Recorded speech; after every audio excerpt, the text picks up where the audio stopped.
Four, three, two, we're live. Good morning, Owasso. This is the Twins with Owasso Live, and this is the Morning Loop. It is currently 8 a.m. It is currently about 60 degrees outside right now, and it feels good out there. It was a little chilly this morning when the sun was down, but it's really pretty nice out right now. The sun's shining, the wind's not blowing too bad. It's supposed to get a little windy later this evening or later in the day, so be prepared for that. But I'm thinking it's going to be a really nice day out, so enjoy this 60, 70 degrees. It's actually almost supposed to get up to 80 degrees today, so enjoy that. It's going to be nice today. So go home, go for a walk, a run, a jog, go spend time with your kids and family outside. It's going to be a good day for that.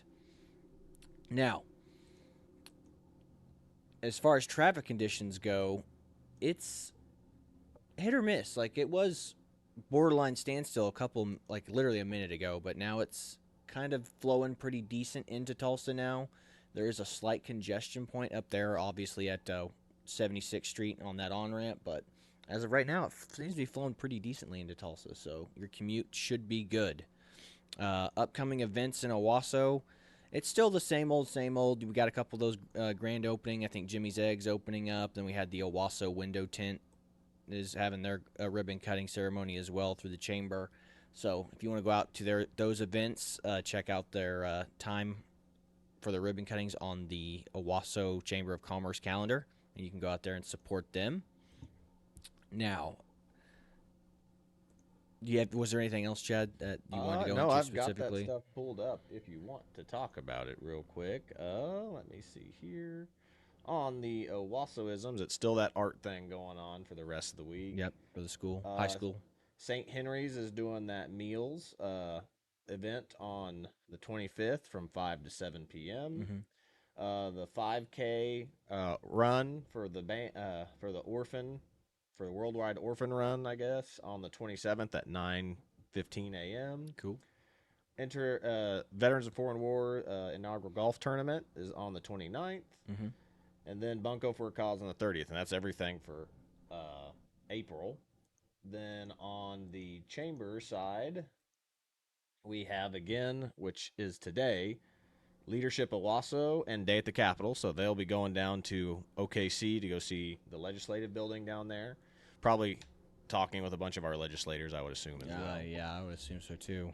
Tomorrow, pastries and perks, and then both of those ribbon cuttings are tomorrow. We have Anytime Fitness, looks like it'll be first, and then the Eagle Window Tent will be next, and then the Economic Luncheon Summit on the 25th, and then the Jimmy Eggs ribbon cutting on Friday. Nice. That's about it on the events for Owasso. So Well, that's your local news, folks. So if you want to go do or check out any of that, definitely go out there and let us know. If there's anything that we're missing or anything that we need to know about, reach out to us on our Owasso Live email, and we will more than happily report on what's going on in the local town. So with that being said, national news kind of push out to bigger issues. So obviously this whole Israel, Palestine, Gaza stuff is just, it's everywhere. You know, like there's lots of race baiting, lots of holy war stuff going on is about the best way I can describe it. But it's getting pushed up to another level. So there was a professor at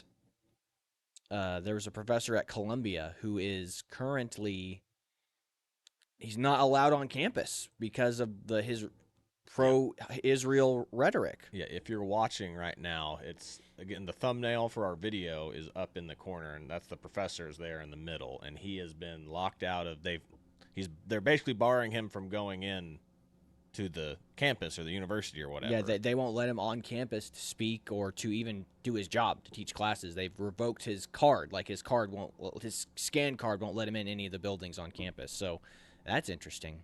So, Chad, if you have that video, you might pull it up. The one by the Twitter video. Yeah, absolutely. I'm pulling it up right now. Give me Excellent. 1 second. Yes. So yeah, he was barred. Like I mean, literally, there was another campus administrator there keeping him with police and campus security keeping him off campus. It's a really interesting video. The fact that it's being taken to this level goes to show you, like, why is this the issue for people in the United States? Why is this the primary issue? Like, an issue. It's playing right now, Okay, by the way. perfect, Can you back up, please? My card has been deactivated? Why? Can you back up, please? Wait. Everybody, my card has been deactivated. This is Cass Holloway, the COO. This is Gerald Lewis. They were in the meeting where I asked them if Hamas is a terror organization, and they couldn't say that it is a terrorist organization. Why? I'm a professor here. Why can't I? Shy, No, speak out loud so the media Shy, can hear. we are willing to take you to the math lawn. No, I am a professor here. Whoa, everybody quiet. I am a professor here. I have every right to be everywhere on campus. You cannot let people that support Hamas on campus and me, a professor, not go on campus. Let me in now. Let us in. No. It's supposed to be the bastions of free speech universities. And here it is. So Hamas protesters can be out there protesting, and pro-Israel, people who are actually Jewish there being locked out. Well, I mean, not only that, you had that girl, like, I have another video from Fox News where that girl, we don't have to play it, but there's a young girl who got jabbed in the eye with the Palestinian flag. Yeah, so she got stabbed in the eye. It wasn't bad, whatever, like, he must have hit her with the blunted end of a flag, but hit her in the face and hit her in the eye with the flag, and the Palestinian protesters, or the pro-Hamas protesters, blocked her from pursuing her assailant. Like, they're protecting, so they're protecting people doing violence against other students. It's just wild. And again, I question why this is the issue. Why is this the issue that gets young people in college so riled up? Why is this the issue? But I mean, if you understand, if Israel is the representation of the West in the Middle East, so they are the avatar of the West in the Middle East. So anything Western is hated by the college and academia. They like the benefits that Western culture brings, like free speech and the luxuries that we have, but they hate it. Running water, everything that's good, they want to keep, but they want to get rid of everything. They want to turn it into a pseudo-socialist dictatorship, essentially. But this is the thing that kids are getting weaponized for. Like, they're going ham over this for whatever reason, and I don't understand it. Why can't they get worked up about this, about the border? Get this worked up about the border. Get this worked up about these illegal aliens from not just Mexico and South America, from all over the world coming here and replacing you and taking away jobs that you might have. Because most of you kids that are out there protesting, you're going to be working as Starbucks baristas. You're going to be working at McDonald's, and you're getting replaced by these people coming in, these unskilled laborers coming in, because your degree ain't worth a lot. And most people who get their college degrees, they don't even end up going in the fields that they get their college degrees in. So this is what's happening. You're competing with people that aren't in debt now. They came here with every penny they had. They're at zero, and you're at negative. So congratulations to you for encouraging them coming here to take away your jobs. And it's what we talked about before, is like basically the only three like useful college degrees is like engineer, doctor, and lawyer, because those are the only three that you really need to get degrees for. Everything else, you can literally work your way from the bottom to the top. Yeah. Just by hard work and internships. Yeah, internships and just work. Or apprenticeship. And just getting hands-on. Hands-on experience is the best experience you can get. It's everything, yeah. I mean, the best professor I had at TU was an adjunct professor, not a licensed tenured professor, just a adjunct professor, somebody who got his skills doing that job in film. And again, they're like, well, he knows a lot, and he actually started the film program here, so he's the guy that started it, and he was an adjunct professor. And then they brought in all these other ones who, it's like, I got a degree in film, and I know more. It's like, yeah, okay, you get the theory and all that stuff. That's great. But, I mean, this guy, the guy that got hands-on experience, started the whole thing. And they bring in these other guys to come in and be like, I know the theory, and I know the bells and whistles of how the cameras work specifically, and now we're the ones that are going to be taking over and replacing the guy that founded it all. So that's where I'm at. I'm in agreement that experience is the best teacher, period. You can sit there and learn theory in a class all day, but how are you going to apply it is the question that you need to be concerned with. So that's where we're at right now, folks. But this being the issue, like this professor being kicked off or kicked out of campus. I mean, I don't know if he's fired. I don't think they've officially fired him yet, but I mean, just not allowing him to be on campus.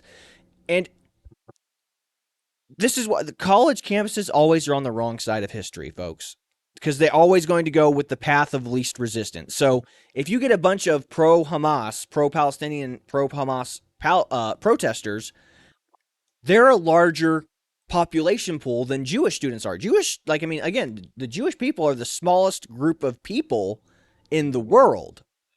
And so they're going to be the smallest portion of students on campus as well. So what does that mean? They just go, the campus, even if they don't agree with the pro-Hamas protesters, they're just going to be like, well, there's more of them and there's less Jewish students, so we'll just bar them from campus because it's going to be easier to, there's not going to be any violence because it's going to be easier to facilitate kicking them off than it is going to be getting rid of all these pro-Hamas protesters. Correct. And everyone's like, oh, they're not pro. You can argue with me and say, these aren't pro-Hamas protesters. They're mostly peaceful. The mostly peaceful people who are doing these protests are irrelevant. It's always the violent ones. And the ones who aren't doing violent things are still running cover for the violent ones. Like, again, that one guy that hit that girl in the eye with a flag. There were other ones that surrounded her so she couldn't pursue that guy. They didn't do anything about it. They were just blocking her with their bodies. Running cover for horrible people. And that's all that the Palestinian people are for Hamas. They are just bodies that block the bad guys. Mm-hmm. That's how they see them as. That's how Hamas sees the Palestinian citizens. You are our human shields, and do your job to be our human shields. And again, the war with Israel, it's going to take some tactics and stuff that you're not going to find savory. You're not going to like it. Wars cannot be fought we got to bomb these strategic locations and make sure we're striking the enemy. Like, hard strikes on strategic locations. I get that's how you guys want war to be fought. But you know how you actually win wars? You have to destroy morale. Mm-hmm. You have to make people not want to support Hamas. And how do you do that? You starve them out. Sure, it will create some more hatred for a few handful of radicals, but I was watching the History Channel's or a docuseries about Grant, and if you guys don't understand what happened and how Grant won Vicksburg, that's how Israel needs to defeat the Gaza Strip. That's how they need to defeat the Hamas in both locations. You have to starve them out. You have to deplete them of resources. Yeah. So, I mean, it's the same thing with Masters of the Sky. What were they doing in Masters of the Sky? They were literally target bombing factories, all their manufacturing and anything that they can to cut off supplies. That's what the Air Force was doing in Masters of the Sky. They were hitting targets. They're like, this will cripple their war effort. Yeah. Well, I mean, but even then, like Grant, one of our most revered generals in history, what did he do to stop Vicksburg? He cut off all their supply routes so they couldn't get any food into the city. The women and children and all the civilian populations were living underground. And when he cut off their food supply, they were eating rats in holes in the ground to survive for the days that he had that place blockaded and barricaded. And you know what else he did to make sure that they couldn't get supplies? And they dammed up every creek and river flowing into the city of Vicksburg. Mm-hmm. And they were making sure they were hammering the other side with the ships, the ironclads, making sure they couldn't go down to the Mississippi River to get their water as well.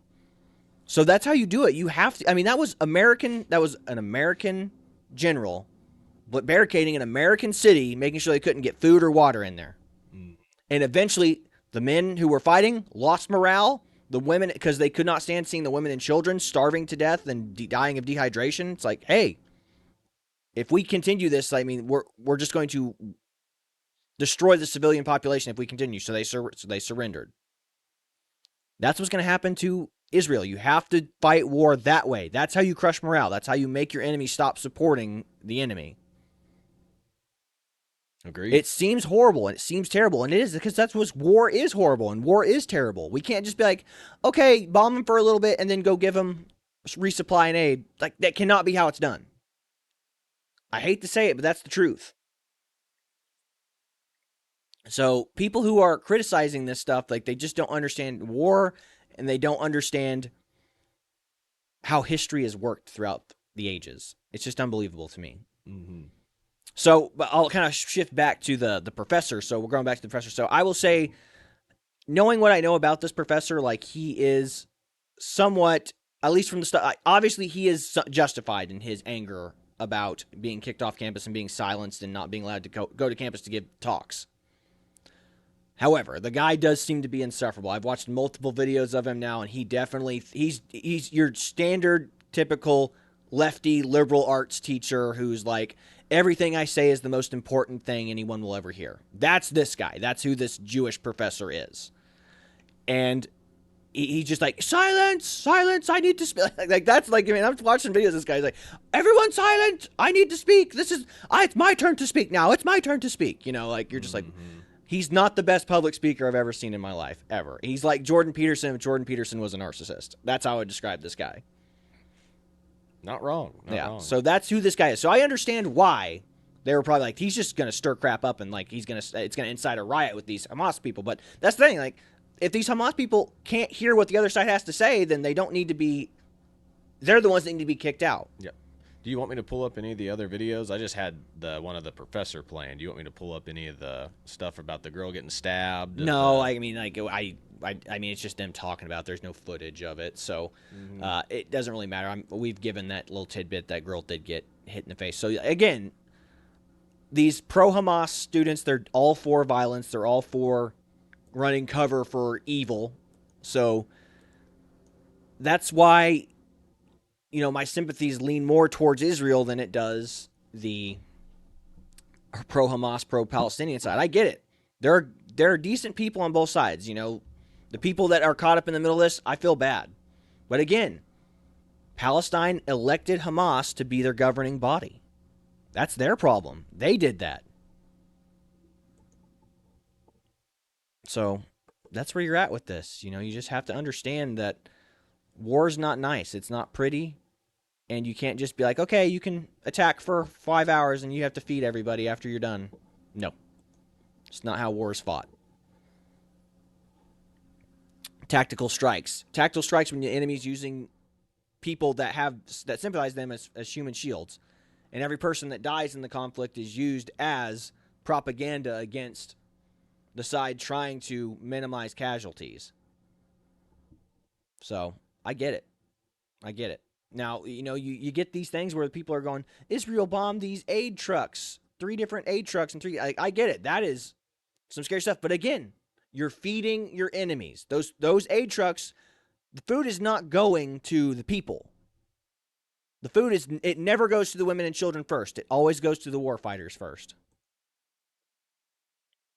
And even if you think it's going to the women and children first, guess what? As soon as the aid workers leave, the pro-Hamas people or the Hamas themselves are going to walk in and go, that's our food now. You can have what little we deem is okay for you to have.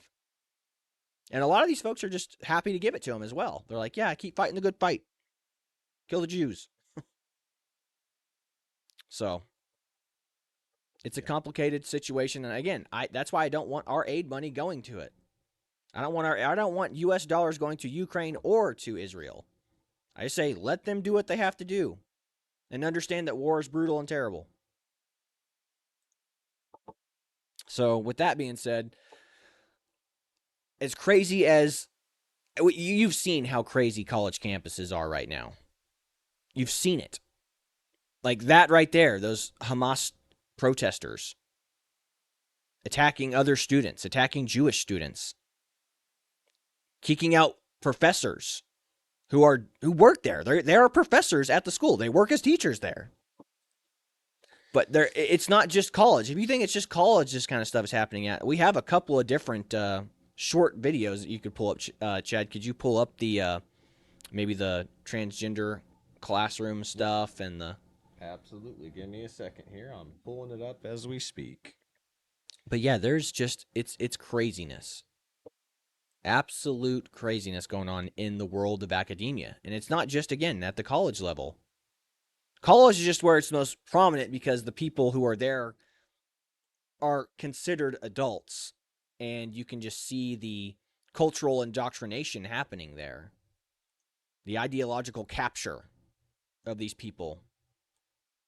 being weaponized to religions. Most people in school are religious, so why are they sympathetic? But again, because they view the world through the oppressor-oppressed lens. The West is the oppressor, so therefore Israel is the avatar of the West. Let me know. I've got it pulled up. I just got to hit the sound. People don't understand a country can never be secular. It's always going to end up pagan. Because what unites Islam and the LGBTQ sex religion is they both hate Christianity, they both hate the West, and they both hate America. And that is the reason they can have the opposite views, yet somehow they get along very, very well. And the irony, Australia is acting more like Egypt lately. Yeah, so we went from the Muslims to find the LGBTQ mafia. They act the exact same way. It was very mind-blowing finding the unholy alliance between Islam and LGBTQ. At the moment, we have queens from Palestine. Very weird. Like, I've never thought in my wildest dreams you would see that unholy combination. ASC, Ilhan Omar. I love American politics.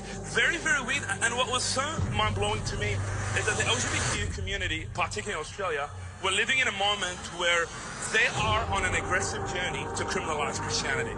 Right now, if I go to Melbourne, in Australia, if I pray for a gay person, I go to jail for 5 years. Even with their consent. This is coming here, by the way. It's California coming. has legislation for this, because if it's your identity, how dare you go and not tell somebody it's not their identity, right? It's very messed up stuff because genderqueer theory is the official religious cult of the state. People don't understand a country can never be secular. It's always going to end up pagan. Because what unites Islam and the LGBTQ sex religion is they both hate Christianity, they both hate the West, and they both hate America. And that is the reason they can have the opposite views, yet somehow they get along very, very well. So the hatred of Christianity is what unites them. They hate the West, they hate Christianity, and that's basically the only uniting factor they have. So they're evil, conspiring against just the death of the West and America and Christianity. There only seem to be two religions here in the state. Like, I mean, there are Hindus and things like that here in the U.S., but the problem is there are two religions that are non-critiquable. You cannot critique Judaism, and you cannot critique Islam. But Christians, you can pick on them, you can make fun of them. You've seen it. If you watch Family Guy, you watch South Park, you watch any TV show. I mean, like Young Sheldon. My girlfriend and her sister are all about watching Young Sheldon right now. They like that show. But the only religion that the culture picks on here in the U.S. is Christianity. Nobody says anything about Islam because they know if they say something about Islam, there's a chance that they're going to get bombed. Yes. They don't say anything about Judaism because if you say anything negative about Jews, you're anti-Semitic. Yeah. Well, wasn't that the whole point of the South Park episode? Was they tried to depict Muhammad and they had depicted Muhammad in future episodes. It's just the South Park was a smaller show back then, and nobody cared. Popular. They heard that there was going to be a depiction of Muhammad, and they're like, and the South Park creators were like, "What do you mean? We've done this before." Yeah, they were shocked that they were getting death threats from radical Islamists, but that's just the way it is. That once you get big enough, people start recognizing what you are and who you are. Islam's going to take notice, and they're going to be like, you better not say anything bad about the prophet or you are dead. And again, that's what's so crazy. It's like, that's how you know Muhammad is bigger than God in their religion, because you can say bad things about God or Allah, but you can't say anything bad about Muhammad. So Muhammad is more important than God is in that religion. Just so fascinating. It's like they worship the man more than they worship their God. Yes, they do. They worship them because the Muhammad was the one true prophet, and everyone else, like Jesus, they're just side note characters. Mm-hmm. So that's what's so interesting is you can. Yeah. Well, ironically, it's like Muhammad's their big figure in there, and Jewish people, the big figure is, of course, Moses. Yeah, Moses. And then for Christians, it's literally, God reincarnated on earth as Jesus. Mm-hmm. So very, very interesting. Yeah. So, but yeah, there's one more. That actually wasn't the video. I was actually talking about if you could pull up the saving souls for Christ one, and it's the other one, the one of the teacher in the classroom and Bishop Mari. Pull that one up real quick if you can pull that. It's in the Owasso Live. Okay, give me 1 second. Yeah. I've got to find it then. Yeah, just going because we were talking about the ideological, but that one actually works too because it goes to show you the weaponization of Islam against all the other religions, and they will accept this toxic relationship despite the fact that Islam hates homosexuals, they hate the LGBTQ community, but they'll accept them and tolerate them so they can help them weaken the West. Essentially, they're okay with that, and then like the minute they get power again, they ban like. It's like where Islam in what's the city that's like it's called Little Mogadishu? It's Ilhan Ilmar's district, right? I don't have that in my Owasso live thing. You must have. Did you send it like way before? Yeah, hold on. I'll see it. I'll pull it up. It is. So it's this one right here. So it's above the judge declares. Yeah. So it's judge declares Arizona mistrial. It's above that one. It's a short. It's a YouTube short. Yep, it's a short. No, Charlemagne gets Oh complete. dang. Oh no, it's the one above that one. Excuse me. The one above Charlemagne. Sure. Yep, positive. Okay. I'm pulling it up. This is it. The teacher. Yep, that's it. The teacher doing the flag. Yep. Pride flag. Okay, Again, that's what I'm talking about, the ideological capture of the school and the classrooms. Yes. Gotcha. Okay, I'm pulling that up right now. Hang on. Let's transition.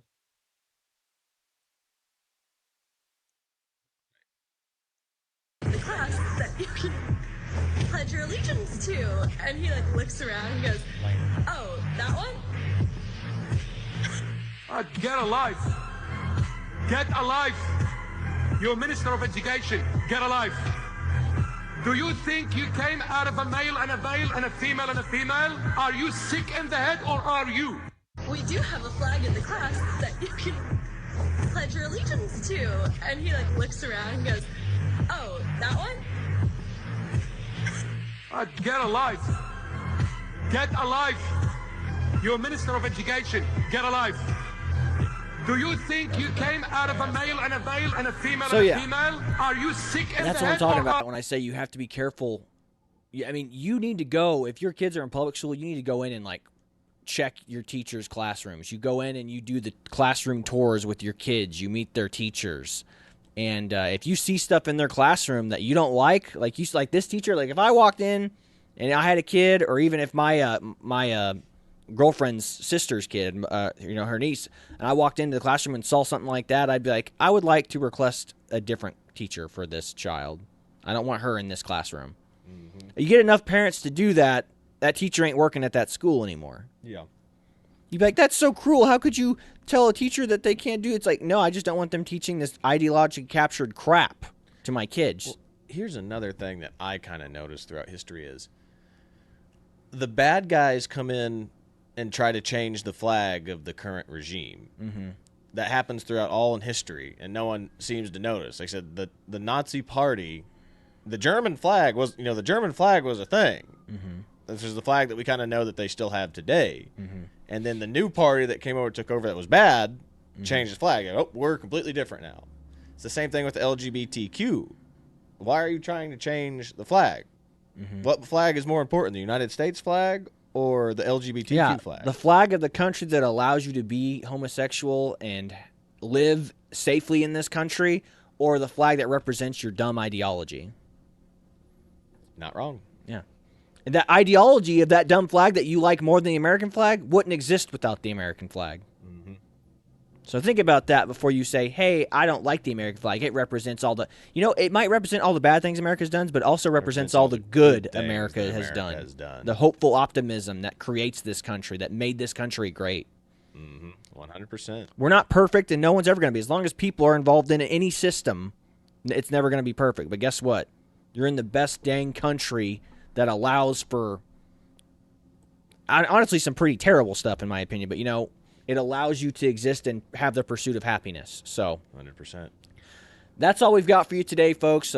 Just this wild stuff going on in the world between, again, I don't know why the most important issue here in the United States of America is this thing between Israel and Hamas, but it is what it is. It's boring. I'm sick of hearing about it, but it's what's in the news. It's what we're punched in the face with every day. So I hope everyone has a wonderful day. This is the Twins with Owasso Live, and this was the Morning Loop. We are signing off. God bless you all. Have a wonderful day. See you later, everybody.